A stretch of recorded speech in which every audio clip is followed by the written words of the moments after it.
কোন সংবিধান? এটা আওয়ামী লীগের তৈরি করা সংবিধান, তার নিজের স্বার্থে, দলের জন্য।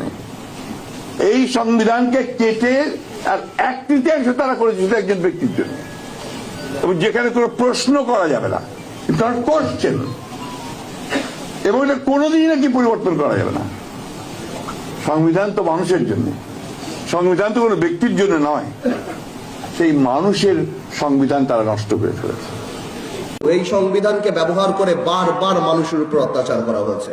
সুতরাং এই সংবিধান যেই সংবিধান মানুষের কথা বলে না, সংবিধান যেই সংবিধানে মানুষের ইচ্ছার প্রতিফলন হয় না, মানুষের ভবিষ্যৎ দেয় না, মানুষের প্রোটেকশন দেয় না, সেই সংবিধানকে মানুষ ছুঁড়ে ফেলে দেবে। সংবিধান কেন ছুঁড়ে ফেলে দেবো? এই সংবিধান দিলে গাত্রদাহ কেন হবে?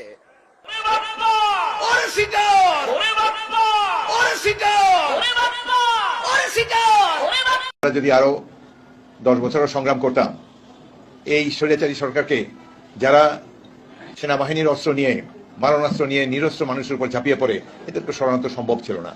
আমি ধন্যবাদ জানাতে চাই এই লড়াকু ছাত্র সমাজকে। বৈষম্য বিরোধী ছাত্র সমাজ, তারা ইতিহাস সৃষ্টি করেছে।